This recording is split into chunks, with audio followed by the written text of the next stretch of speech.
Оройн төрийн хэмжигчтэй ам нээвэл зочны ярилцлага эхэлж байна. Энэ дад бид Монгол Улсын төрийн сойрхолд Монгол Улсын урлагийн гавьяа сэтгэлтэн Наран Баатрыг ураад байна. Студид ирсэн танд баярлалаа. За баярлалаа. Студид ирсэн танд ч гэсэн баярлалаа. Тэгэхээр Монгол Улс соёлын яамтай болсноор ер нь соёлын бодлого ер нь хэр зэрэг дээшилж чадсан бэ? Одоо соёл урлагийн салбар ер нь олон нийтийн анхаарал, төрийн анхааралд орсон гэж ойлгогдоод байгаа шүү дээ. Та энэ дээр юу гэж харж байна? Яг 19 онд энэ хийгдсэн шүү дээ, тийм ээ. Одоогийн ерөнхий сайд байхдаа соёлын яамтай болно гэдэг.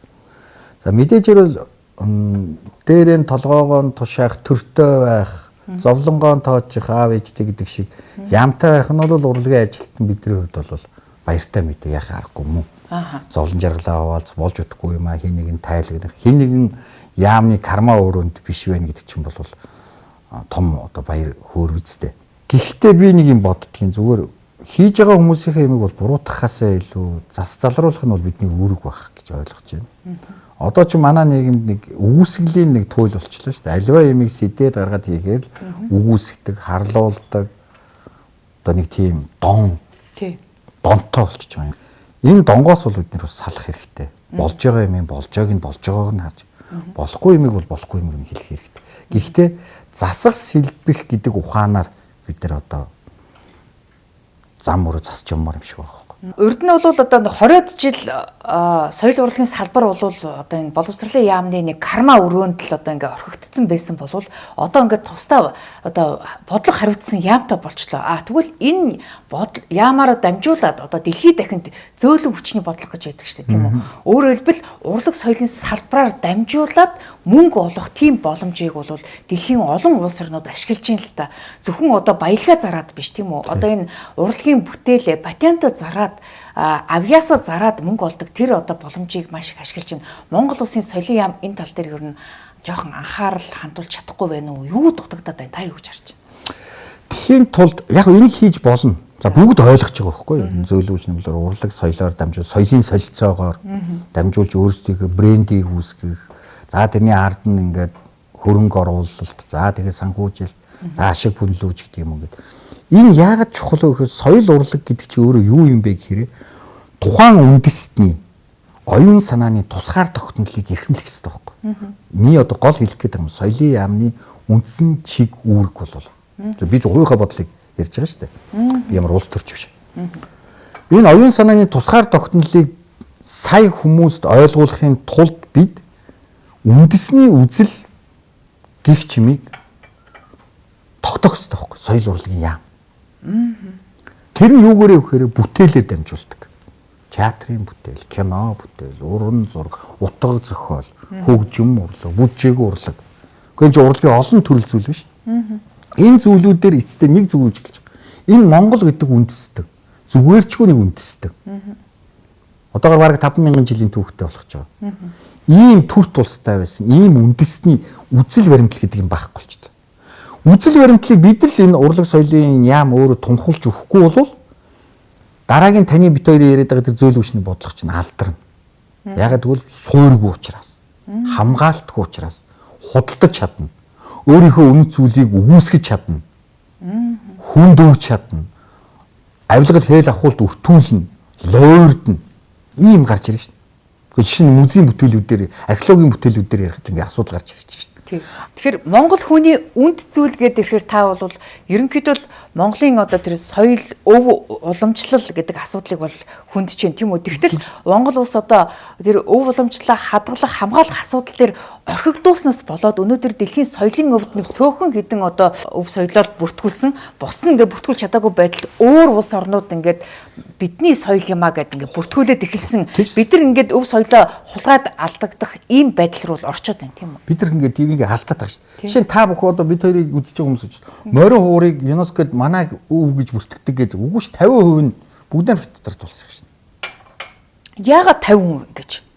Морин хуурыг чинь өвөр монголчууд бас бүртгүүлэх гэж оролдоод тэгээ ЮНЕСКО за энд ч бас 60 хар байна. Энд ч морин хуурч чуулгана гэдэг 50% бүртгэгдсэн шүү дээ. Та тэр ном дээр байгаа та шалгаад үзээрэй. За. Өв соёлын тухай ном.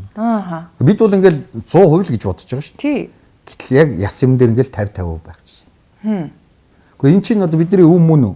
Мөн шүү дээ. Гэтэл энэ хоёрхан жавхц хөгжмөр хорвоог үйлүүлэн дуулуулна гэдэг байгаа шүү дээ. Гэтэл энэ маань ингээд 50-50%. Энэ чинь өөрөө асуудал мөн шүү дээ. Тэгээд энэ Жанцсан даруугаан одоо бүтээлэг ч гэсэн одоо ингээд цахим орчинд ашиглая гэхээр одоо хятадын нэг одоо цахим сайтын газраас одоо зөвшөөрөл авах гэдэг ийм асуудал үүссэн байна гэдэг асуудлыг би сонслоо. Энэ ямар учиртай юм бэ?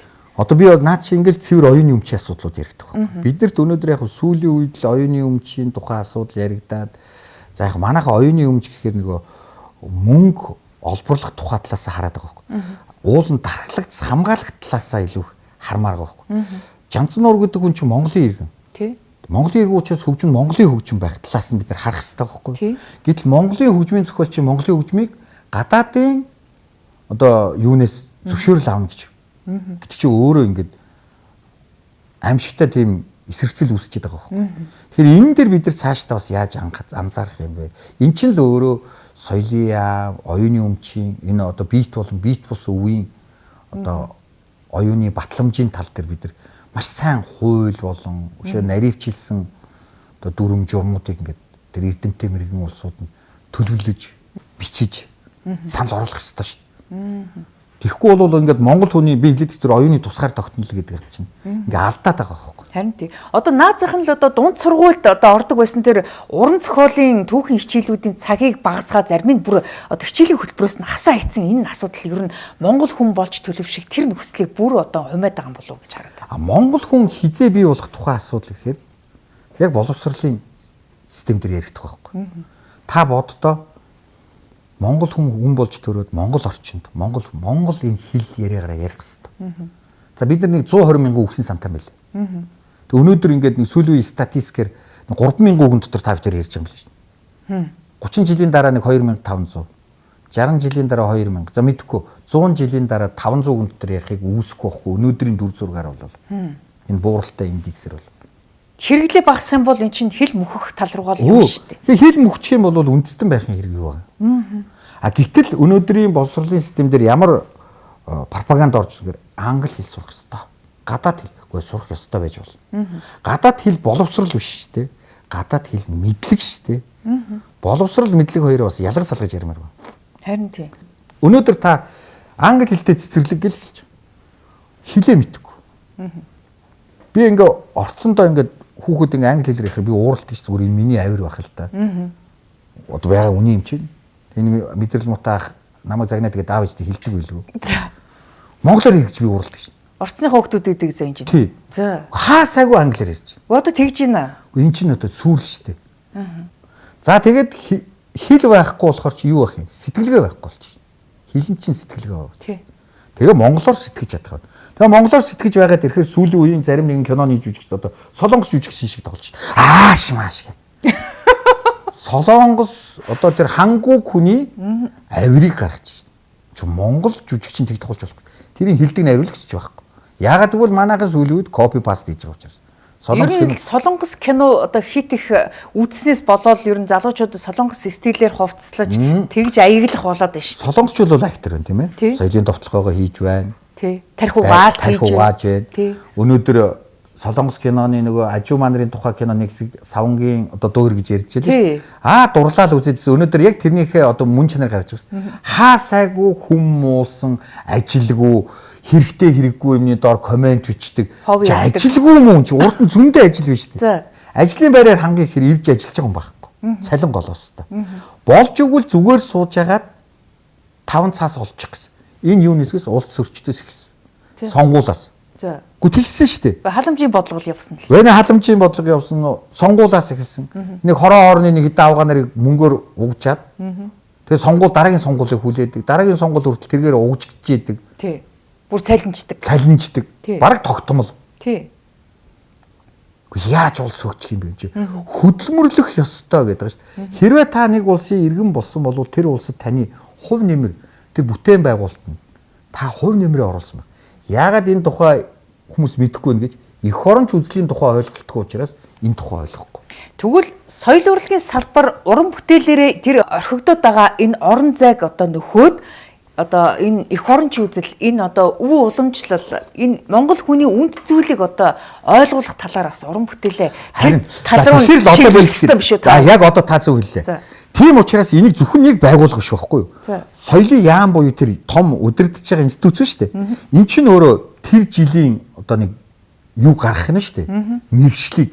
За энэ жил бол одоо бид нэр ерөөсөө Монгол хүний үнэт зүйлийн тухайд бүтээлүүдийг дэмжин, дэлгэрүүлнэ ч гэдэг юм уу.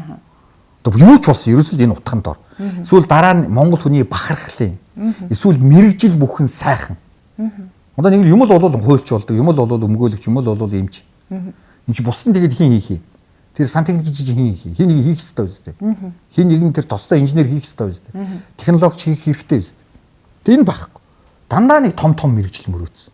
Ягаад гэвэл энэ бүх олон жижиг мэрэгжлүүдийн нийгмийг бүтээдэг тухай ойлголт нь байхгүй болсон юм чи. Хуучин бол байсан. Гэрэл жамжаагүй юм гэ бунтаргуун кино бол хичнээн гоё кино. Мэрэгжилтэй хүн байвал, мэрэгжилтэй дурлвал, мэрэгжлэрээ бүтээн байгуулдаг бол хайр дурлж ирнэ, амьдралч өөрөө сэргэн.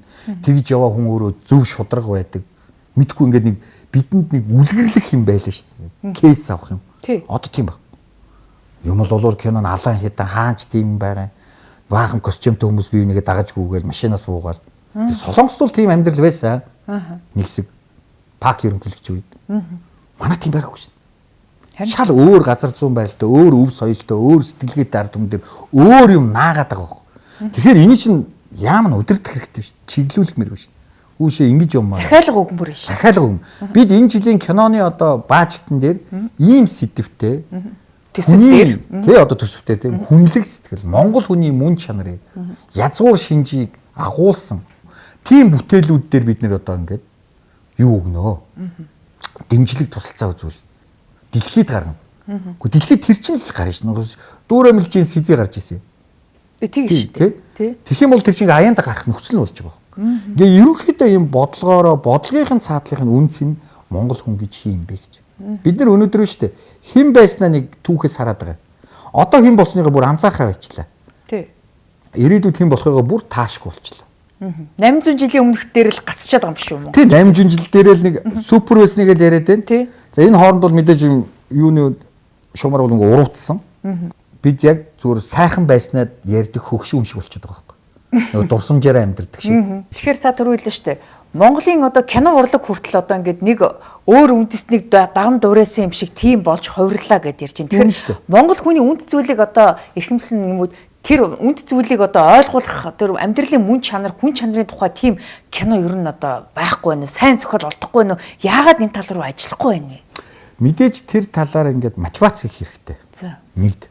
Хоёрдугаарт бид нар утга зохиолдоо бас жоохон анхаарлаа хандуулах байхгүй. Энэ бүхний чинь үндэс нь утга зохиол шүү дээ. Тийм. Монголын яруу тунгалаг үгс, уламжилж ирсэн гүн ухаан. Гэхдээ бүгдийг чинь ингээд шингээж ягаад тэгээд дэлхийн форматн дээр тулгуурлаад ингээд сая хийгдэх хэрэгтэй байхгүй. Гэтэл утга зохиол чинь ингээд сүүлийн үед өөрөө жоохон уналттай болоод ирж байна шүү дээ. За яг би бол боддгийг 20 дугаар зуунд бол ягаад чинь бурхан минь маш мундаг зохиолч нар төржээ. Тий. Эх оронч үзэлтэй юм байна. Хүн байхын тухайд номлодог юм байна. ертөнцийн өөр бусын тухай асуудлыг татаж хангааж авчирдаг юм байна. Одоо тэхгүй болчиход шин. Одоо дуртай хүннийг дөрвөн мөр толгоо холбохыгоо шүлэг зохиолоо гэж ярих жишээ нь. Тэр шүлэг гэдэг чинь эмзэглээс бичдэг юм шин. Тий. Тэ? Юу н аливаа зохиол бүтээл гэдэг. Тэгэхээр бидэнд таны түрүүний хэлж байгаа боловсролын систем миний ойлгож байгаа бол 1996 оноос байх гэж бодож байна. Боловсролын системд уран зохиолын хичээлийг багасгаад монгол хэлний хичээлийг багасгасан. Энэ бол өөрөө аюул واخгүй юу? Би энийг бол дайсагнал гэж үзэж байгаа. Монгол үндэстний дайсагнал. Том хорт үйл явдал гэж байна. Үгүй тийм биз дээ. Энд чинь хүн утга зохиолоос хамаг юм олж явдаг шүү дээ. Маш их олон салбарын юм энэ дотор чинь явж байгаа шүү дээ. Тэгээ энэ танин мэдих асуудлыг ингээд хомсдуулж байгаа. Яагаад Горки ном бол ертөнцийг харах цонх мөн гэж хэлсэн бэ гэхээр бид бүхэн одоо жишээ нь Францад Виктор Хьюгогийн зохиолоор Францын нэг юм ямар байсныг мэднэ. Ямар тэр цаг үед амьдарч үзсэн биш. Очиж үзээгүй яваа гэж. Гэхдээ тийм үстэй. Тэгэхээр тэр уран зохиолч бид нар ертөнцийг таниулдаг гол одоо зэвсэг байгаа байхгүй. Бидний үед яг ном бол ертөнцийг харах цонх мөн байсан. А одоо бол интернет бол ертөнцийг харах цонх болж хувирчаар энэ ном уншдаг хүн байхгүй болоод интернет рүү ингээд бүгд шуураад ингээд орхигдчиход байна л да. Тэгэхээр эн чинь нэг цаг үеэ дагаад нэг юм давлгаа үүсчээд байгаа учраас энийг яаж одоо тэр орхигдоод байгаа тэр орон зайг л нөхөх вэ гэдэг л тэр бодлого явах хэрэгтэй л гэж. Ерөөсөд бодлого дээр л энэ дээр суух хэрэгтэй байхгүй. Одоо ингэж шинжлэх ухаан эргэлзээ шаарддаг гэдэг чинь эхлээд эргэлзээ, нотолгоо, эргэлзээгээ тайлах асуудал яваад дүгнээ, цэгнээд тэгээд нэг үг хэлдэг үстэй хүн хариу. Гэхдээ энэ ядч процедурд оруулмаар шүү хүмүүсээ. Нэг таныг ингээл тим гингүүд яг үнэ ингээл эхэлж байгаа үстэй. Эргэлзэгч үгээр. Энд чинь мал юм уу хаашаа. Тэг би хэлсэн шүү дээ. Юмыг тархиараа ажилд сураа гэдэг. Хүн хоол идэхтэй заавалж ажилдаг үстэй. Шууд залгиддаг юм хөө үстэй ингээд мах. Хэдий чинээ сайтарж ажиллах тусмаа ходоод нь сайн гэдэг үстэй. Тий. Тэгээ яагаад тархиараа ажиллаж чаддгүй? Би тэрийг л хэлсэн шүү дээ. Тархиараа ажиллаа чи альва юм тандахтаа. Та нэг наадмын үеэр нэг тийм зөвүүн үг хэлээд олонний дургуг бүр хүрэгдсэн л дээ. Олонний дургуг шүү дээ. Тэр чинь хүн өөрийнхөө хүлээж аваад шүүмж хэлэх нь яг танаас сэтгүүлчнэрийн алдаа байхгүй. Би тэрийг ингэж хэлсэн байхгүй. За яг харан манаас сэтгүүлч. Тэр нэг сэтгүүлчл сэвсэн шүү дээ. Мэдгүй би нэр. За юу гэж? Би энэ наадмыг та юу гэх юм би сайн тархиараа ажиллаж үзээрэй л гэсэн. За. Тархиараа ажиллаж үзээрэй гэлээ шүү дээ. Гэхдээ хүн боловсруулж үзгэсэн үг шүү дээ. Энэ яагаад ингэж хийчихв? Энийг яагаад ингэж шийдв гэдгийг харж үзээрэй гэсэн болохоос биш. Шал эн чи юу ч утга байхгүй шүү. Энд сэтгүүлч ямар буруутай юм. Тухайн үед одоо наадмын нээлтийг одоо монголчууд бүгдээр л үзчихсэн. Бүгд өөрөө хөрөд өгнөд энэ нэр ямар утгатай юм болоо, яагаад ингэж найруулсан болоо гэж бүгд ингэж тэгэд мэдээж шүүмж хэлэх нь одоо байдаг л асуудал шүү дээ. Тэгээ энэ дээр та яагаад имзэглээд за ажилцгаа гэдэг юм хачин. Энэ миний үг болохоос би энд юус имзэглээгүй. Та имзэглээ л гэж хэлээ. Би бараг тэр тухай чи ярихгүй өнөөдөр л ярьж. Та одоо ингэж сэтгүүлчээс болоод одоо ингэж тэр чинь ингэж тэгж аваад тастаа тавьсан байхгүй юу? За. Тархиараа ажилцгаа гинэ гэж тавьчихж байгаа байхгүй. Тэгэхээр ч хүн тэргээр чи ойлгох юм байна. Миний бүтэн үгээр ойлгох шүү дээ. Энэ наадмыг та бүхэн тархиараа ажилж үзээрэй. Юмны цаадах наадахыг болго. Тэрийг навчид тэгээд жоохон өгөөцөн тархиараа ажилцгаа ингээд тастаа тавихаар чинь монтажны аргаар. За. Тэр юугээр л реакцээр л ирнэ шүү. За таны тэр үг яах вэ? Ер нь яагаад тэр наадмын нээлтэн дотор монгол хүн одоо хизээч тэгэж одоо тэрэгэн дотор ороод одоо мал шиг өөрөө ингэж явдаггүй маа эн ч одоо бараг л урд зүгийн л одоо ийм нэг ахуй соёлын хэлбэр штэ. Яагаад Монголын наадмын нээлтэн дээр ингэж одоо үзүүлбэр тавьбаа гэдэг маш их шүүмжлэлт гарсан. Би ч гэсэн гайхсан. Та яагаад тэгсэн юм? За би хэлье наадманд чинь. Энэ наадмыг би анх удаа хийж байгаа биш нэгдүгээрт. Би тавтахаа хийж байгаа. За тий. Нэгдүгээр над туршлага байна, хоримтлоо. Би тэгээд аливаа юмыг судалгааг бүр огт хийдгүү. За энэ чи 6 сар судалж байгаа. Зохиолоо боловсруулна, хянуулна. За энийг чи хянахад би ганцаараа шийддэг юм шиг. Чи баг хамт олноороо ярилцсан. Тэгээ энэ ярилцсныг чинь зөвлөхөд хяндгийг. За. Хэрвээ одоо би алдаатай юм эсвэл тэд нар хөө Наранбаатарын чинь төвний хүртэл болохоос өмнө чи 2 3 удаа хянаж байгаа шүү дээ. Үнслэг хийж байгаа шүү дээ. Тэгээд тэр бүх дарга нар чи ирнэ, бүх эрдэмтэн мэрэгд чи ирнэ. Тэгээ бултаараа суун. За ингээд бултаараа үүснэ.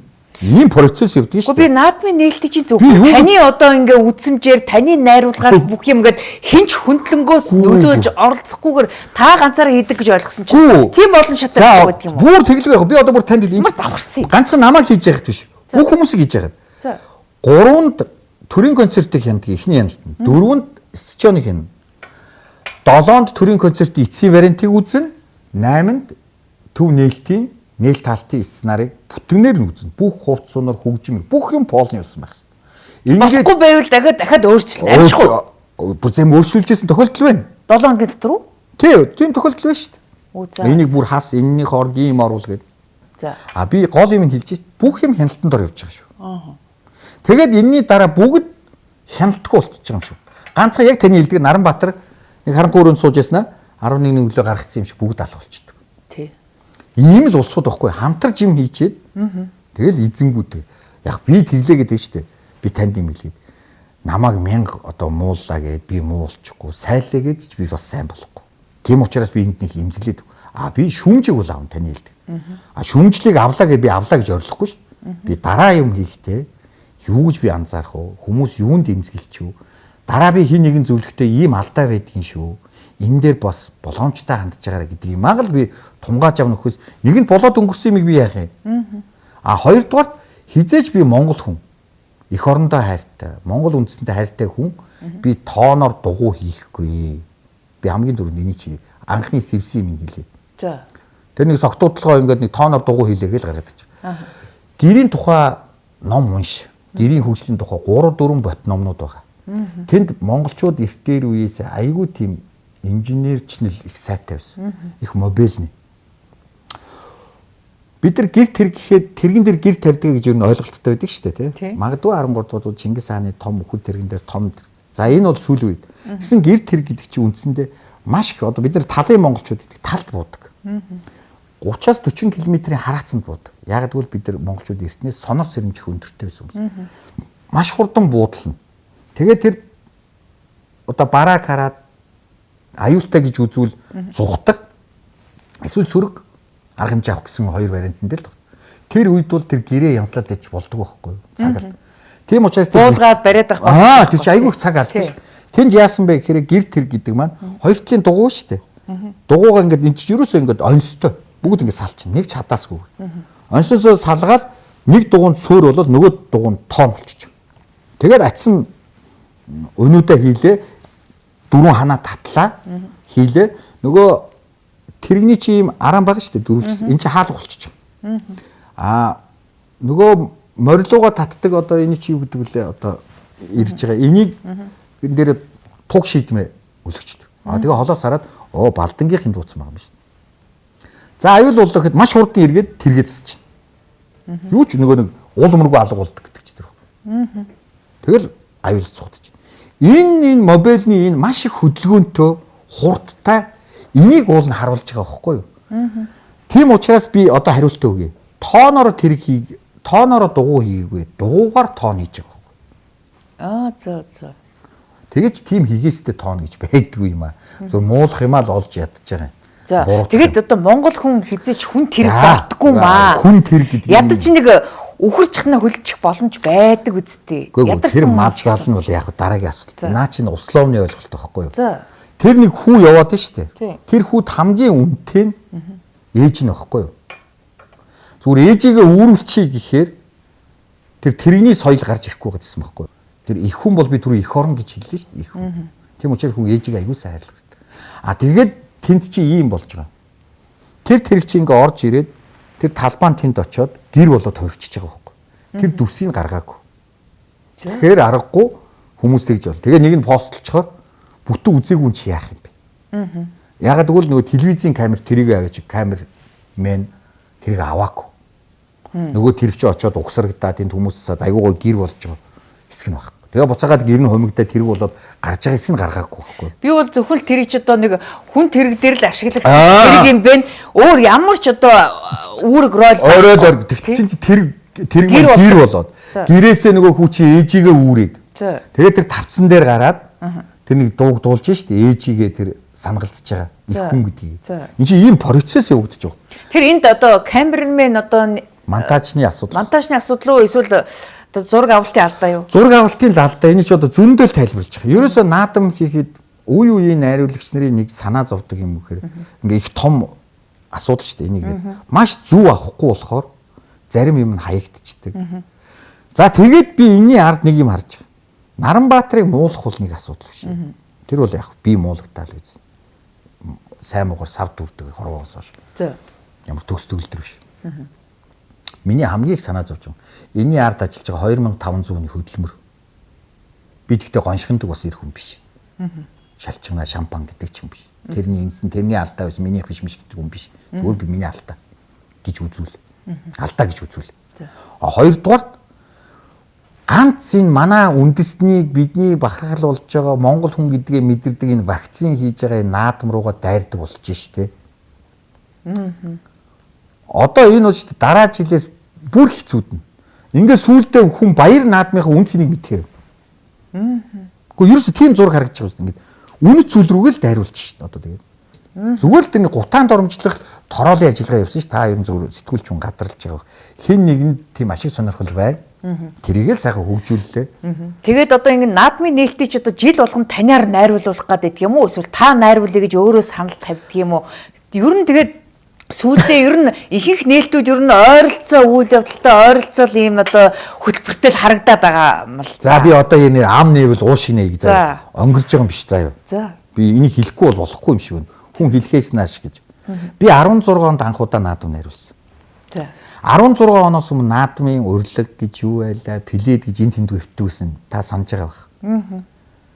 16 онд арчилсан нам байсан шүү. Тэгээ анх удаа наадмыг хүмүүст өгдөг байсныг юу зарласан юм? Сонгон шалруулт. Тэгээ яг залуу найруулагч миний хувьд бол хий гэсэн хүсэл мөрөөдөл байсан. Аа. Зохиолоо бичээд өгсөн чи тэнцсэн. Би Сүхбаатарын талбай дээр тэнцсэн гээд бор цаас, канверта цаасаа бариад найзууд руу бариад хий ийм гоё болчлоо гэд ингээ явж исэн саяхан байна. Гэхдээ би наадмын нээлт 40 минут байсан. Цаг 20 минут болгосон. Үзэх юмтай болгосон. Дотор нь би Аристотелийн онолоор хийсэн. Эхлэлтэй бай, өрний, ориглий, тайлий төгсгөж өгье гэж. Хизээж үгүйсгтэй гэдэг байгаа энэ Аристотелийн онолоор. Энэ бол мэрэгжлийн хандлага. Ингээ сайхан наадам явуулаа. За ус мус ориглоо өөрчж үзлээ. Соёз 39-ийг ч нисгэж үзлээ шүү дээ бид нэр тэр 16-нд. Аль болох сонирхолтой зүйлүүдээр дүүргэж Монгол хүний бахархлыг төрүүлэх, Монгол хүн гэдгээрээ одоо юу гэдгийг ингээ өөртөө ирдэг, итгэх. Тэр наадмын жил хийснээс хойш бид тулгатай болсон шүү. Тулга асаадаг асуудал чинь. Монгол хүн бол өөрөө гал мах бодтой. Галаа шүтдэг. Гал голомтоо дийдэлдэг. Ариун гал голомтдог. Гал голомтоо бузартуулахгүй гэж. Энэ идеалыг аваад ерөөсөө төрийн тулга гэж юмтай байна. Тэрийг наадмаараа жил бүхэн асааж бад сэтгэл зүрхнийх нь галыг бадрааж хэмрэл ундааг нь өргөжье гэсэн. Энэ миний наадамд авчирсан олд мөн үү? Одоо хүртлийн үүсгэсэнгүү янз бүрийн навилж хийхдээ тэрийг асаагаад явж яана гэдэг чинь хүлээн зөвшөөрөж байна гэсэн. Тэгээ 17 онд бол дахиад хийгийч гэсэн санал ирсэн. Гүй би одоо болсон гэсэн чигүй одоо өөр хүн байхгүй та хий. Үүрэгдэх маягийн болсон. За 18 онд би 3 жил дараалж ирсэн. 18 онд юу зарлсан. Гүй та нар ингээ би хийхгүй ингээ дараа хил амд орноо. Сонгон шалгаруулсан. Сонгон шалгаруулт зарлал би яг орё. Тэгээ унуул тэр үз. За. Гээд орсон чи би тэр жил бүр төрийн концерт нээлт 2-ыг авсан. Бүр хоёулын дээр нь шалгарсан. Тэгээ 2018 онд төрийн концертны загварыг би эвдсэн. Арай онтоо болгосон. Нэг социализмын үеийн нэг тийм стилийг нь авч хаяад арай орчин үеийн entertainment тулах тал руу н оруулж. За тэр жилийн надад YouTube-ээс үзэж болно. За ингээд дараа жилүүд нь бол одоо ингээд 19 онд өөр хүмүүсийг 20 онд нь бас өөр хүмүүс 21 онд ингээд 22 онд бол надад үүргэсэн. За 100 жилийн болж байна. 100 ковидын дараах нэг таал хий гэсэн. Тэгэхээр тэр жил Монгол улсын ерөнхийлөгчийн Чингис хааны хөргийг айл гэр бүхэн хоймортой албан туслагаа бүх хоймортой залах тухай зарлиг гарсан. Тэгэхээр би энэ зарлиг ерөөсөө наадам тавьчих. Тэгжээж ард түмэн энэ ерөнхийлөгчийн маань зарлиг үн цэнтэй болох юм байна. Бид ч гэсэн эзэнтэй юм шиг бай гээд намайг бүр одоо тэр үед шадар сайдын албаны хурлын Сумья базар номын сайд дээрээс амжихгүйгээд би амжина гэж бүр зөрүүдэлж байгаад амжуулсан. За. Энд чинь болсон явдал юм чи. Өө сайдартайгаа муудалцсан шахсан. Муудалцах жоох үннээл хэлсэн амжинаа л гэдэг. Аа. Болсон явдлыг болсон явдлаар нь л ярьж байна. Тэгээ амжуулсан. Ерөнхийлөгчийн хамгийн газраас нэмэлт санхүүжилт хийгээд. За тэгээд тэр одоо 9 чоныхоо төв юм дээр Чингис хааныхаа өрийг зараад тэрийг ингээ онгоолгох, ямар аялгуун дээр ямар момент онгоох. Одоо тэрнээс хойш наадам бүхэн яг гоё эзэнтэй юм шиг байна те. Их хааныхаа өргийг тэгж л одоо бид ядвал нэг удаа ч гэсэн баяр наадмаараа хааныхаа өрийг хүндэтгэлтэйгээр залъя. За энэ жил дээр бол бүр Чингис хааны жагаа ахын тэр Чингис дуу дээр ингээ их гоё зогцус надад бол их гой зохирол боллоо гэж байна. Гэхдээ тэрийг цаашаа тэгж авч явах хүн дараагийн асуудал байна. За ямар ч юм. Гэхдээ гих мэтлэнгийн биднэрт ингээд ололтууд байгаа байхгүй. Ер нь танд одоо дахиад дараа жилийн наадмыг одоо найруулаач гэсэн санал ирүүл яах вэ? Гэхдээ би одоо биш үү? Та түр айгу гоё өглөж байгаа. Ингээл та хийгээд байхад таны загвар л яваад штэ гэдэг штэ. Тэгэхээр би бас өөр хүний боломж өгөх ёстой штэ. Өөр загвар гарч ирээсэ гэж би бас хүсэж штэ. Тэгээд би авъя гэж юу? Тийм өөр хүн загвар ихээр би бас тэр хүнээс суралцах ёстой штэ. Бас ингэж харж болдгийм байна гэд. Би хийгээл ивэл нөгөө 18 жил Жанцсан оргооч үл Жамд давгоо нэг төрийн концерт хийсэн гэдэг чинь тэгэл өөрийгөө л давтаад байл гэсэн үг штэ. Тэр чинь нэг хүнээс л гарч байгаа юм чинь. Тэгэхээр бас өөр хүн хийгээсэ гэж бодож байна. Өөр хүн гоё ингээ хөгжүүлээд өшөө гоё өөр үнцэг хараад баяр наадмын тухай. Ингээд одоо төрийн наадмыг хийх зардлыг бол баталдаг штэ. Тэгэхээр тэр батлагдсан зардал нь одоо тэр наадмыг зохион байгуулахад юу хүрлцдэг юм уу? Зарим нь бол хангалттай их мөнгө одоо батлуулчаад яагаад ийм одоо онцгүй одоо нээлт хийдэг юм бэ гэсэн шүмжлэлж гардаг штэ. За жишээ нь ингэж байгаа зүгээр наадар чи одоо өстөл уушгаа нээж өгнө заяа. Энэ жилийн баяр наадмын төсөв биш үү? Наадмын ерөнхий том төсөв гэж байгаа. Тэр хурдан морьзоор энэ маш их олон арга хэмжээ байгаа шүү дээ. Үүсдэг урлагийн. За би юуг хариуцдаг вэхээр наадмын нээлт энэ жил бүр оройн шоутай шүү. Японы эзэн хамаан ирсэн, маш их олон зуулчд ирсэн гэдэг оройн шоу тэгээ хаалттай. Энэ гурвын нийлсэн үнэн дүн нь цагаан дээр хараа бичсэн байгаа шүү. 4 тэрбум гэдэг. За. Энийг нь тэгээ мянгатан даргууд нь энийг ч тайлбарлахгүй. За. Энд чи ийм үнэтэй мэг. Тэгэл нэг сэтгүүлч 9 тэрбумаар хийсэн гэл. Тэгэл 9 тэрбумаар хийсэн болоо явчих жоох. За. Уг нь бол 2 дахин баг гэж хэлэх гээд байна тий. Гүгөөс эн чи хар дээр цагаан даргуу шалгаад үзсэн ч болно шүү. Тэгээд 4 тэрбум нь одоо тэр уран бүтээлчдийн зардал очт юм уу? Одоо хоол унд өөр одоо За одоо тэр чинь бүх хэмжиж байгаа. За. Ерөөсөө тэр 4 хийн тул би одоо нэг ойрын жишээ хэлээдгий. Намайг хамгийн сүүлдэх энэ жил байлаа тэрний өмнөхийг хийж яхад 100-101 жилиг би нэг одоо 100 жилиг чих акценттэй жил биш одоо сайн хийх ёстой энэ ч одоо түүхэн 100 жил онцгой гээд 1.8 тэрбумаар хийжсэн. Гэхдээ миний дараагийн жил хийсэн хүнийх шууд миний санаж байгаагаар 5 тэрбум болж исэн шүү. Миний тэр 23 оных чинь. 1.1 тэрбумаас аюу. За, бүр 3 дахин өссөн болж. Тэрний дараагийнх нь 3.8. Миний одоо өмнөх жил. За. Тэгээ миний энэ жил 4 биш үү? Ааха. За нэг 200 сая зөрүүтэй байна да янз нь. За тэгтэл чин та өмнө жил гагнуур хийжсэн хүмүүс гагнах гэхэд үнэ нэмэгдсэн байна. За. Таксины үнэ нэмэгдэж байгаа байхгүй шүү. Бензин үнэ нэмэгдэж байгаа. За. Энд ч одоо хэн буруутгах юм бэ? Тэгээ уран бүтээлчид зарим нь бас хэдийгээр өндөр үн хилээд үнэрхдэг гэсэн асуудал байна л да тий. Ер нь янз бүр шүү. За. Зарим нэгэн уран бүтээлч бүр ийм уран бүтээлч. Яах юм? Надад мөнгө хэрэггүй. Миний төрийнхөө наадамд оруулж хувь нэмэг гэдэг уран бүтээлч байна. Нэр төрийн хэрэг. Нэр төрийн гэж. За нэр үсний хэлээд явах. Зарим нэг нь би тэдээс нааш хөдлөхгүй аа. Жишээ нь хэд вэ? Гэт байна. Гэдгүй байна.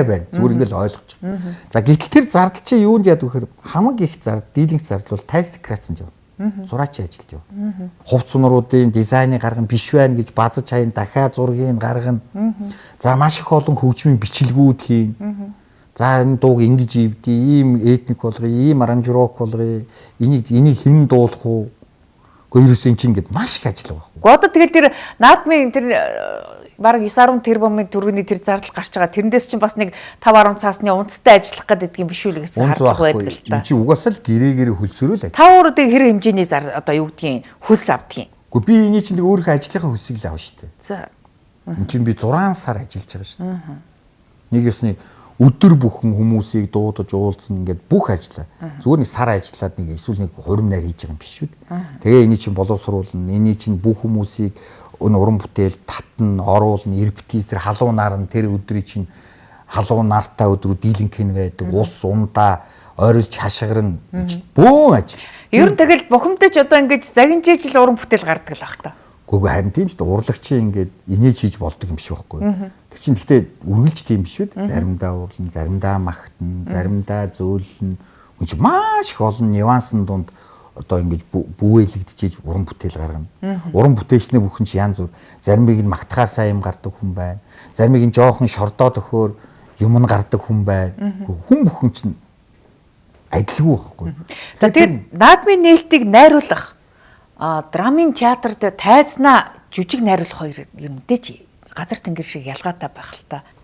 Гэхдээ яг хөө ийм л дээ дэлхийн түвшинд бол Масви Престевлян гэж одоо энэ студионы юм том юм хийдэг юм тусгай найруулагч байдаг байхгүй. Бүр ингэ тусгай ангитай. Хойно маань бол тийм анги төгсөн. Тэрийг хэрхэн тусгай мэрэгжил хэрхэн хийх тухай мухаа гэдэг. Тэгвэл яг үндсэн суурь нь бол найруулагч шүү дээ тийм ээ. Тэгвэл түүхэндээ бол ихэнхдээ мэрэгжлийн найруулагч нар хийгээд ирсэн. Яагаад тэгэхээр нөгөө найруулагч нар чинь аливаа юм ингэ томоор нь харах жижиг сая бүтээл үдэнд хүрнэ шүү дээ. Жижиглж харах юм бол явахгүй. Та ингээд хаана сургууль төгссөн бэ? Би бол шүү дээ Монголын соёл урлагийн их сургуулийн бүтээгдэхүүн. Театрын найруулагч. За төгсөхдөө бол би тухайн үеийн хүүхд залуучдын театр дээр дипломынхоо жүжигийг Клод Манягийн Блэз буюу нийтмийн жүжигээр хамгаалж байгаа. кино найруулагчийнхаа алдагдсан эрдэнэ гээд хүүхдийн одоо хөлөг гардыг хөлгөн тохиолж байгаа явдал. Аа. Киногоор ингэж хамгаалсан энэ найруулагч байгаамаа. Тэгэхээр хос одоо киноч найруулагч нь драмын жүжигч найруулчихаар хос мэрэгчтэй. Тэгэхдээ нөгөө театрынхаа найруулга тал руу нөгөө дагнаад явцсан. Нөгөө төрийн байгууллагын ажил гэдэг чинь байнгын ажил шаардж байгаа учраас тэр тал руугаа хийв. Кино ч юм бол ерөнхийдөө сайн дурын тал руу байгаа шүү дээ. Завж хөлөөгөөрөө. Тэгээ яг нь миний амьдрал би нэг 4 кино хийсэн. Нэг Үл таних эмэгтэй гэдэг Степан Цвигийн нэг зохиолоор нэг 9 онд нэг кинож нэлээ үзэгчтэй байсан баг. Яг нэг сүүлчийн шинэ гэдэг кино хийжсэн. Нэг нийтмийн кино хийсэн гэж чинь. Яг нь кино урлаг бол залуу урлаг. Алдаан дээрээ маш их сайн чанарчих ёстой гэж би урдаа ойлгодог. Ер нь одоо ингээд ашигын төлөө ингээд юу гэдгийг ямар жүжиг, ямар кино найруулах уу гэд ингээд ашигын төлөө улаарад яг тэр хүн рүү чиглэсэн, хүний мөн чанар руу чиглэсэн тэр одоо бүтээлийг сонгохгүй байна уу гэж анзаарагдаад байдаг л да. Яг таны хэлж байгаа үнэн шүү дээ. Ихэнхдээ кино хийж байгаа улсууд маань ямар нэгэн зээлэр хийж байна. Мөнгөний. За одоо буцалтгүйгээр тусламжтай мөнгө ер нь ховор байдаг байх гэж би бодож байна. За байга гэхэд баланснаас хуваанч гэдэг нэг юм тохиролцоонууд байдаг баг. Тэгэхээр нэг хүнд үзүүлэе гэж бодохоор л нөгөө нэг жоохон мөнгөний чиглэлийн сонирхол татах гэж бодохоор л нөгөө зохиолынхоо худал хуурмаг руу илүү их ортдог. Илүү адал явдал руу хүний анхаарал татах гэж оролдож зодоон зохио аллаг хэдлэг гэдэг. Тэр уул нь нэг тийм биш байхгүй. Энэ рүү ингээ хит хэвийхээрэл яаж ийнэ вэхээр тэгэл нөгөө мөн чанар одоо нөгөө мэрэгжлийн түвшин гэж асуудал алга болчиход байгаа. Одоо ингэж байгаа юм л да. Ямар зохиолыг хамгийн сайн зохиол вэ гэж нэг том асуулт тавьж ил та. Тэгсэн нэг мундаг продюсер. Хамгийн сонирхолтой хувь заяаг өгүүлсэн зохиолыг л сайн зохиол гэнэ гэж. Энэ дунд чинь л юу гэх вэ тэр тухайн үндэсний хийн тэр хайрлах, инэрх, уучлах, хүн байхын утга учирыг эн чинь нөгөө та бүхэн түрүүний ярьж мессеж үчи ингээл тархи руу ингээд урсчих хэрэгтэй байхгүй. Тэгэхээр өнөөдөр урлаг соёлын үн цэнийн тухай ярьж байгаа гэх тэнд ажиллаж байгаа хүмүүсийн хөдөлмөрийн үнэлэмжийг бас асуух хэрэгтэй байх гэж бодож байна л да. Өнөөдөр драмын театрын жүжигчид ямар цалинтай байна? За одоо ингээд танд хэлье. Монголд одоо ингээд ардын хувьсгал гарсны дараа 1931 оны 11 сарын 12-ны өдөр засгийн газрын тогтоолоор Улсын төв театр гэж хамгийн анхны одоо энэ театр манай театр байгуулагчээ нөгөө Бөмбөрнөө. За энэс хойш одоо 95 жил болж хамгийн өндөр настай нь манай. За манай театраас одоо бүх урлагийн байгууллагууд ургаж гарсан. Гэтэл өнөөдрийн манай үндэсний одоо энэ академик театрын уран бүтээлчийн дундаж цалин ардын жүжигчинч вэ, гавьяатч вэ? Сая 488, нэг сая 500. Оо, Монгол улсын ардын жүжигч сая 400 мянган төгрөг. Тэд нар чинь тэтгэврт гарчвал 150 мянган сасны нэмэгдэлтэй. Солны нэмэгдэл. Хүмүүс их янз бүр ойлгоод байдаг. Ингээд тэр гавьяа шагнал авсан өдрөөс шагнал байхгүй шүү.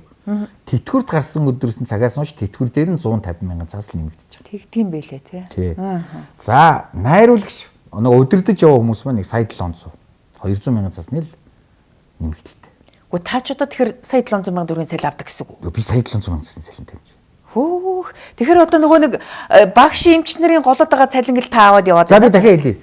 Миний их сургуулийн цалин сая 200 штэ. Их сургуулийн багшийн цалин. Одоо энэ их сургуулийн дээд сургуулийн захирлын биш багш нар би одоо профессор зөвлөх профессор солтоо. За. Сая 200 аав. Оо бүр одоо ичмэр би одоо хилээ тавьчлаа өнгөрсөн орвоо. Оо яана одоо. Гэхдээ би яагаад ингэ ажиллаад юм гэж. Гэхдээ яг нэг жоохон мэдсэн сурсан юм бусдад хүргийгээл явж байгаа. Өөр надад одоо дурлаад ах юм алга биш. Яас хийцэн бэ. Тэгээ хоёр ажил хийгээд та нэг 2 сая 500 авч байгаа юм шиг байна. Тэгээ 3 сая хүрэхтэй үгүй дээ. За энэ бол миний одоо албан орлого гэж.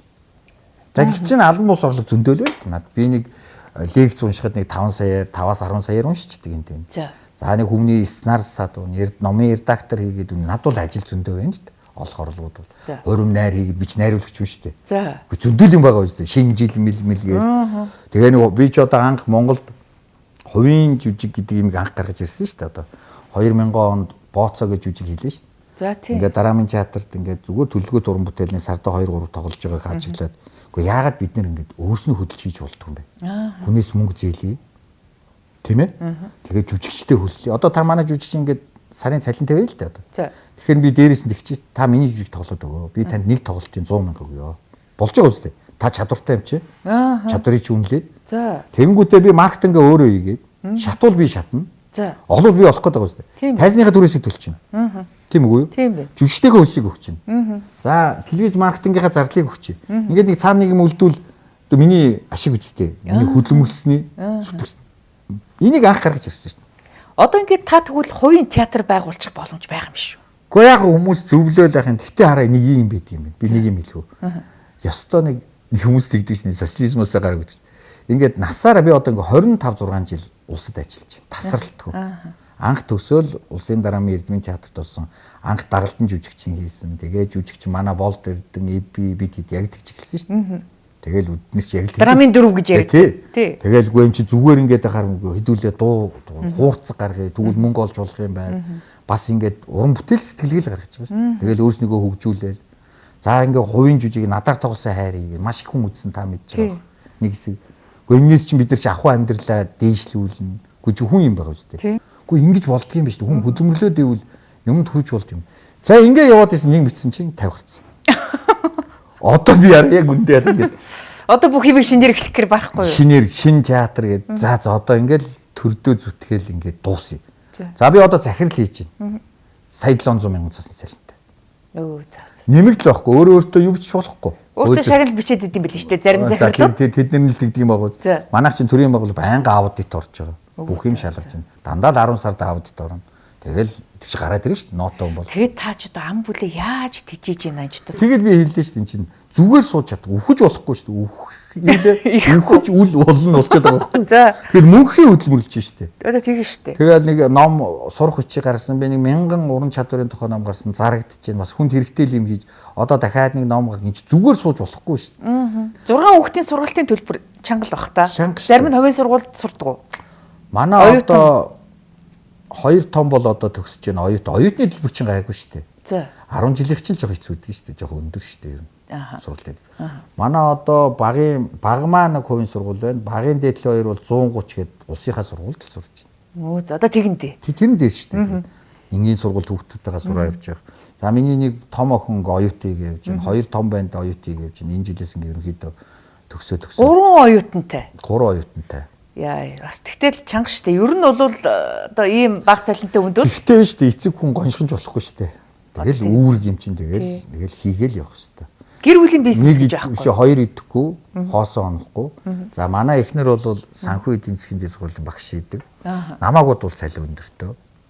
Тэгэхээр нэг амар цуута бизнес гэхээс илүү хүн чинь боломжтой юм хийгээд явахад бордлогоо болгоод яваад идэг штэ. Илүү хараад билүү долоогоод байхгүй. Ер нь бол одоо ялангуяа театрын урлагт бол алтан үеийнхэн гэж маш их ярьдаг тийм үү. Тэгвэл тэр алтан үеийнхнаас хойш одоо дахиад дараагийн алтан үеийг гарах цаг болсон юм шүү. Тэгтэл одоо яагаад тэгж хилэгдэх хэмжээнд байж чадахгүй байна гэж та бод. За яг наад чи их сонио ойлголт байгаа юм. Би энэ бодолтой санд нэг. Алтан үе байгаа дараа нь мөнгөн үе байгаа. Тэгээ хүрэл болоо тэгээ зисмис би энэ зүшээрдгүү. Үе үед л алт байдаг гэж би боддог. За. Жишээ нь та бодолтой. Ренессансын үед буюу сэргэн мандалтын үед Моцарт алт байлаа. Бетховен алт байлаа. Да Винчи алт байлаа. Микеланжело алт. 20 дугаар зууны ихэнх Пикассо алт байлаа. Модельяна алт байлаа ч гэдэг юм уу. Эсвэл хөгжмөс Пучини алт байлаа. Тэгвэл бидний шин нийгэм эхлэх цаг үеийн алтууд гэж бас байна шүү дээ. Одоо тэр Оросын сургагч нар ирсний дараа тэр Ванган, Гиндэн, Оюун үгүй тийм үгүй лодо дам эдгээр чинь тухайн цаг үеийнхаа цэндийн дамжсан бямбэр нь алт шүү дээ. Тий. За одоо яг таны хэлдгээр энэ 21-р зуун гараад нэг 100 эхэлчихлээ шүү дээ. Энэ 100-ны харин одоо алтуудаа бид нэр тодорхойлох хэрэгтэй байна. Алт байгаа. Би танд юм хэлэх үү. Бид нар алтыгаа дандаа харааруудаад байгаа. Одоо тэр жинхэнэ алтууд чинь ингээд сүүлдээ энэ нийгмийн энэ бохир юмнаас ингээд зүгээр хол барах гэж шүү дээ. Яах юм. Одоо үнэлэгдэхгүй байсан чи хожимоо. Энэ нийгмнаас чинь зугтаж шүү дээ ихэнх сэхэтэнгүүд. Өөрийгөө үнэлэгдэхээс айж ингэж юу? Үнэлэгдэхээс айж шүү дээ. Яах юм? Гараад ирэхээр л нүлээд шүү дээ. Хин тэр нь таатай байх юм. Да ялангуяа настай хүмүүс тэрийг чинь дийлэхгүй шүү дээ. Та бол одоо янз бүрээр хилээд хараар будуулаад ер нь тэсэд гараадах юм. Тэгэхээр та бол сэтгэл зүйн хувьд бас нэлийн дотроо бас хаттай юм аа да гэж харсан. Би бол тамиртай шүү дээ. Гэхдээ ерөөс тгий шүү дээ. Би хэлж шүү дээ. Тэр чинь шүлс байхгүй яг нарийн ингэж судлуул. Хий аваа шүү дээ. Шүлсээрээ л бахан ажиллаж байгаа байхгүй.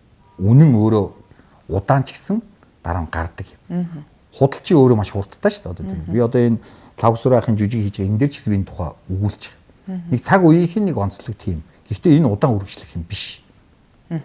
Харанхуй шин дуусаад нар заавал манддгийг шүү дээ. Та мэднэ үү? Өдөр шин заавал ээлжилдэг хорвоо шүү.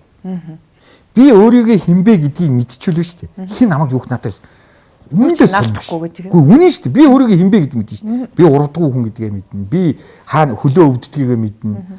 Өөрийгөө мэдэхгүй учраас л асуудал төрдөг. Хямардаг. Тэгээ хямралын. Тэгээ хямралчин өөрөө сэтгцэд нөлөөлөөд тэгээ ингээд тогтворчгүй байх үед нь асуудлууд шийдэгддэг. Манай улс дээр. Нэг юм тогтворгүй байх үед л бүх асуудлууд шийдэгддэг. Шийдрүүд гардаг. Тэгэхээр би юу хэлж байгаа юм бэ гэхээр Монгол хүн гэж хий юм бэ гэдгийг хэдүүлээ одоо олох хэрэгтэй. Би уул нь олсон юм. Танай нэвтрүүлгээр би бүр хэлчихье. Эрдэмтэд бас энийг дэмжээрэй гэж.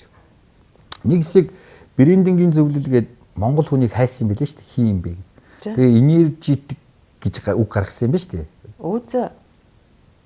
Би бол их олон ном уншиж хагаад нэг үгийг олсон. Их Монголын ардын аман зохиол сургаалууд дээр Монгол хүнийг ингэж тодорхойлж. Нүүрэндээ галтаа нүдэндээ цогтоо гэж. Их сайн хүнийг.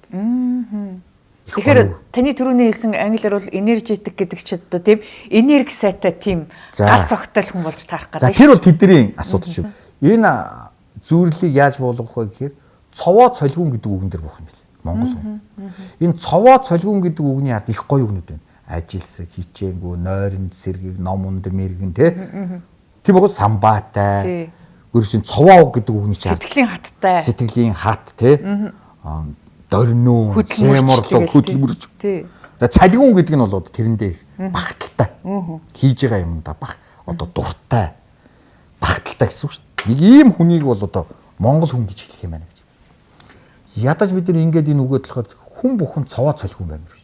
Нэг юм унжижсэн, ажилдаа ирэхээр нэг ял уурцсан юм шиг биш. Өглөө бүхэн сэргэлэн те дуртай, нүд нь насцсан, хийгч бүтээхийн гэдэг нэг донд ингээд шүглэгдсэн. Үгүй тийм биз дээ ингээд тийм байж ижил ажил уурах шүү. Гэхдээ хүн болгон тань шиг байж чадахгүй юм л да. Ард нь ингээд санаа зовох нь ихтэй. Өнөөдөр хоолтой хонж гинөө, хоолгүй хонж гинөө, өмсөх хувцастай өвл болж идэг одоо төлөв. Ингээд айл болгонд асуудал байна. Айл бүхэнд нэг аригчин байдаг. Нэг зээл байна. Одоо яаж байгаа шүү. Тэгээд тэр ч одоо ямар ингээд тэгээ нүүрэн дээр аваа явуулдаг ш. Энд чинь амьдрал шүү дээ. Зовлон жаргал ээлжлэхийг л амьдрал гэж байгаа шүү. Тэгээ нэг жаргалтай агшингаал бид нар аз жаргал гэж үзэж байгаа болохоос биш. Бурхан багш будаа хэлсэн шүү дээ. Энэ амьдрал бол тэр чигээрээ л зовлон юм. Нүл проблем гэсэн үг шүү дээ. Тэгээ тэндээс нэг ангижрах нэг агшингууд байгаа юм л та. Тэр агшингаал бид нар аз жаргал гэж нэрийдэг байгаа. Гэтэл хүн өөрөө туйлын хүсэлний юу гэхээр таашаал хүрдэг. Тэгэхээр таашаал гэж юу юм бэ гэхээр чинь гоо зур явчихж байгаа. Тийм учраас бид өнөөдөр энэ нийгэмд би юг хоёр юмыг чухалчлах гэж байгаа юм бэ гэхээр энэ гоо зүй болон ёс зүйн тухай ойлголтыг бид нар бас сайн түгээмээр. Зан суртахуй, ёс суртахуй хоёр нийлжиж ёс зүйн тухай ойлголтыг бүтээж байгаа. Би ийм л ааштай гэдэг болохгүй үстэй чинь. Би их түргэн уртаа. Дургуул зөгчдгийг гэж болохгүй шүү дээ. Энд чинь хүмүүждэх ёстой. Зарим зан чанараа хүн таягдан хаях ёстой. Зарим хүний сайн чанарыг олдомлоор өөртөө суурж бий болох хэрэгтэй. Хүлээж, даа явах, хүлээж, дэвчээр, үг сонсох, үг даах. Та өөрөө ер нь хэр зэрэг одоо ийм төвчээртэй хүн бэ? Ер нь өөртөө шүмжлэлтэй хандж чаддгүй. Найруулагч нар чинь ихэвчлэн их тийм бухимдуу ааштай л усуд байдаг харагдаад байна. Хүмүүс тэгээд идэг юм тийм байхгүй. За. Намайг асууг надаас сууж болохгүй шүү дээ. Намайг ажилдаг, амьдрдаг хүмүүсээс асууж амжихгүй байна л да. Би өөрийнхөө тухай худлаа ярина шүү дээ. Мэдэхгүй шүү дээ би өөрийнхөө тухай. Би нэг юм хэлэх үү? Би одоо олон жил найруулж хийж байгаа, олон зохиол уншиж. Хүн бэ шүү дээ. Хүнийг таньдаг шүү. Хүмүүс таньдаг байдаг. Даа ялангуяа өөрийгөө таньдаг шүү. Бид нэр энэ хорвоо ертөнц амьдрал дээр 24 цагийг илгээж хата болж өгвөл нэг 5-аас 10 минутыг өөртөө зарцуул гэж. Өөртөө яар. Өөртөө нэг чинь дүгнэлт хийж байгаа юм л да, анализ. Би өнөөдөр инжлээ Наранбаатарт би тэгсэн дурууд за яг байх. Тэгээд ингээд ямар нэгэн хийс алхмууд дээр бид нар чинь ингээд юу хийж явах хэрэгтэй шүү дээ. Үнэлэл дүгнэлт өгж. Шийдвэрүүд дээр даа ялангуяа. Түрүүн тав дээр драмынхны цалингийн тухай хүндэснийх ер нь зүгээр бусад улс орнуудад ер нь төв театрын жүжигчид ер нь хэр хэмжээний цалин авдаг. Та ер нь харьцуулж харж ирсэн үү? За яг одоо ингээд харилгүй яг үү биш байгууллагын дарга хүн чинь. Жишээ нь одоо ингээд Солонгос улс гэж за ойрхон тийм ээ. Манд нэрийн нэг газар зүүн байралд байдаг гэх юм бол тэдний одоо жүжигчдийн цалин бол 5 саяас эхэлж байна Монгол мөнгөөр. Найруулагч нар нь 7.5-аас. 9 сая ч байна. За. За хойд хөршийнхэн бол бүр одоо ингээд 7-8 сая болсон жүжигчд. Айгүй өндөр сая. За солистууд нь бүр 10 гараа явчихдаг шүү дээ. Тэгэхээр манай Монголын одоо энэ ардын жүжигчид, гавьяа жүжигчид одоо энэ 2 хөрш орноос баг 10 дахин бага зээл аваад. Бага шүү дээ харин тий. Яасан хэцэн бэ? Тэгээд энэ талаар үнэлэмжийн нэмэгдүүлэх талаар та ер нь дээш нь ярьж үзсэн. Гэхдээ ерөөсөө ярилгүй энэ ч үе үед миний өмнөх дараагнаар тэрний бүгд л ярьсан. За. Гэхдээ ерөөсөө улсын төсөв. Тэгээд та нар тэмцээд энэ багшны эмчнэр шиг ажил хаяад үздэг юм уу яах юм? Гэхдээ одоо ингээд би хэлж чам. За яг хөө тэмцэж болно. Гэхдээ нэг урлагийнхэн чинь нэг юм байхгүй. Бас нэг юм хийж байгаа юмдаа их сэтгэл хангалуун байдаг. Хийж байгаа бүтээж байгаа юмдаа тэр хийж байгаа ажилдаа дуртай. Ажлаасаа кайф танд жишээ хэлье. Жишээ нь дүүрийн театрын оркестрийн хөгжимч маш бага цалинтай шүү. Бараг 900 байна. Юу за.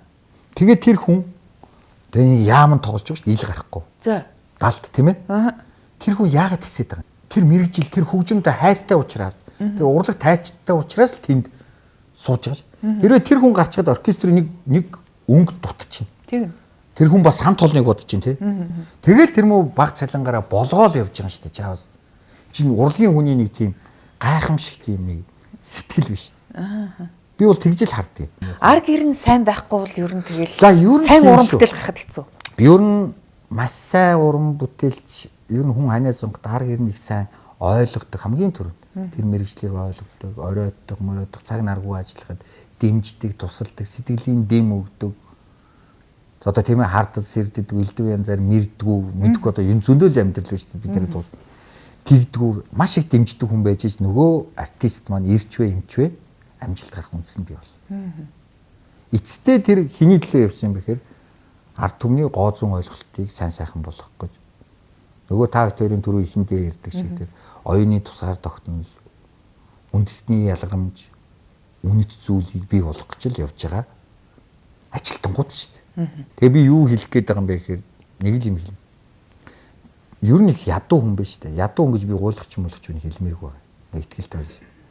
Ядуу хүн гэдэг бол сэтгэлгээ ядууныг л ядуу хүн гэж байна. Сэтгэлгээ ядуу хүн биш үү? Бусдыг өөрчлөхийн тухай боддог шүү.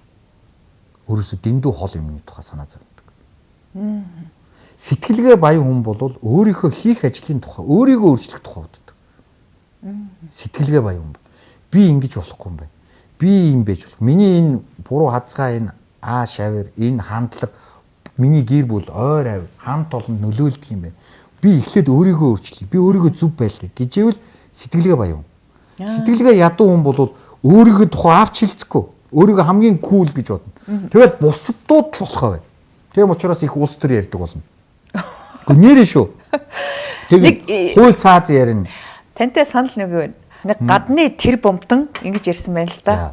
Хэрвээ та баян бол өөрийнхөө одоо хашааг ингэн гоё ингэ тордож ингэж өөрийнхөө байшин гоё болох талаар ингэж анхаарч бусад юмны талаар ерөөсө бодох завгүй байна. Харин та ядуу байх юм бол одоо дэлхийн улс төр яриад тэр та бисээ өөр улс оронд болж байгаа асуудал ингэж санаа тавьж ингэж оролцох гэж ажилгүй гэж ярьдаг гэж хэлсэн байхгүй. Яг одоо тэр чинь үнийг хэлсэн биш. Гэхдээ тэр манай нэг үг байдаг үстэй. Өөрийгөө зас дараа нь гэрээн зас. Тэгээ гэрээн засаад нэг амьдрал ахуйгаа төхнүүлчих юм бол төрөөс. Өнөөдөр гэрээ засгүй төрд очиж гэрээ засах гэдэг шин. Гэхдээ төрд очисноо өөрийгөө засаагүй юм сууж шин. Тийм бэ. Өөрийгөө ч олоогүй амт сууж шин. Хилж ярьж байгаа юу ярьж байгаагаа ч мэдгүй. Хүний шүрүүптүүлээд юм яриа зогсож байгаа юм илт байдаг шин. Нэг найруулагч нар чинь нэг онцлог нэг хүнийг уншин штэ. Химбэ юу худал ярьж гэнэ, үний ярьж гэнэ, логтой, логгүй. Бүгдийг нь ажиглаж байгаа. Тийм учраас би юу гэж хэлэх гээд нэхэр бид бол уул нь бол түүхэн арт хүн байхгүй. Тэгээд энэ өөрийгөө өөрчлөх тухай айгүй сайн бод. Яг күнзийн үг л гэдэг нэг. Тэгэхээр эхлээд өөрийгөө цас. Энд чинь айгүй супер үг байхгүй. Гурван онлоор. Өөрийгөө л эхлээд нэг зөв хүн болгоч. Тэгээд дараа нь гэр бүлээ нэг хүний дайтай болгоч. Нэг баян тансаг биш шүү. Гой ганган брэнд юм уу эсвэл үнэтэй цайтай юм дэ биш. Нөгөө Jobs хэлээ үстэй. Одоо би нэг электрон цаг л зүтг нэг даралтны аппараттай. Энэ юмтай. Энэ цаг хэдэн мянган цаг хоёр нэг л цагийг заана гэдэг чинь үнэн шүү дээ. Тий. Яг одоо ингээд 50 гаруй ийм цаг зүүж байсан. Гэхдээ одоо эрүүл мэндийн одоо даралт ярьж эхэлдэг болсон байна аргагүй. Тэгэхээр ерөөсөө хүний амьдрал тийм нэг олон юм хэрэггүй байхгүй. Гагцхүү би тэгж бод төсөөлснөөр амьдрч чадчихна гэж. Тэг би тэнд хүрнэ гэд тэр төсөөлдөө харин хүрхгүй юу? Эсвэл хүрдэг мэхэд наан унах уу гэдэг л байна. Тэгээд хэрвээ эдийн тухай асуудлаа хоош нь тавиад үгүй та бодолтой. Баах юм цуглуулад нэг хүүхдээ үлдээ. Тэр чинь яг үрхэн тодорхой байхгүй. Өөрөө хөдөлмөрлөв. Тэгвэл энэ бүр ингээ логикоор батлагдсан юм. Тэрэнд юунд нь санаа зовж. Тэг үхэж чадахгүй заяа. За. Би хэлдгийг шүү. Үхэж сурмаар байна гэж.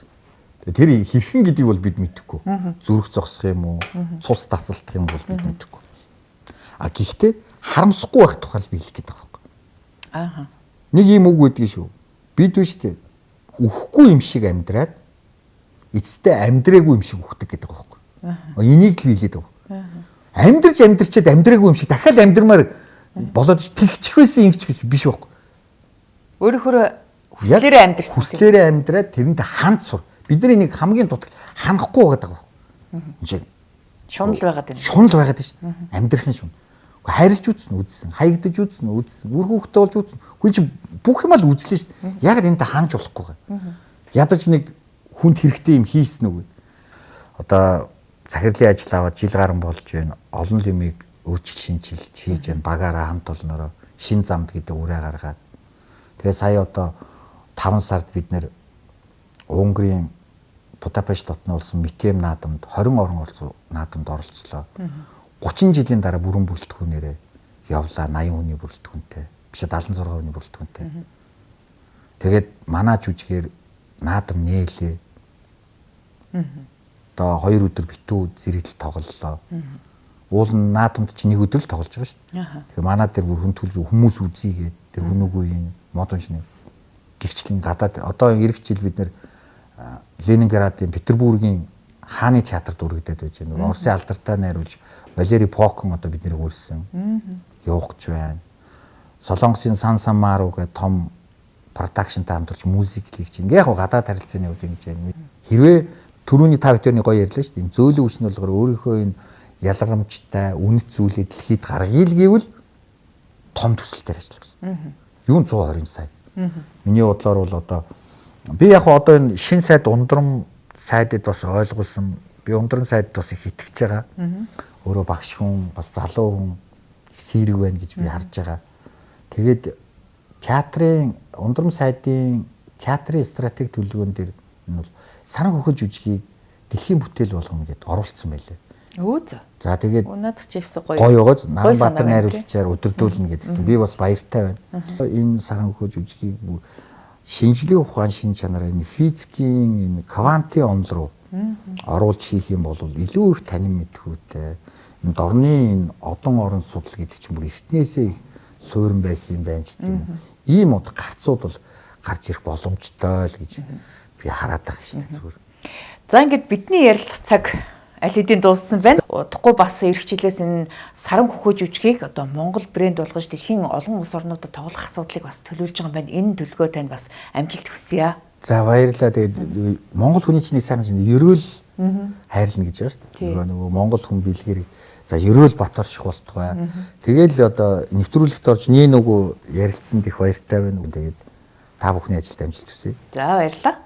За манай энэ удаагийн ам нээвэл зочны ярилцахаар Монгол улсын төрийн сойрхолд урлагийн гавьяа сэтгэлтэн Наранбаатар оролцлоо. Анхаарлаа туссан үзэгч та бүхэнд баярлалаа.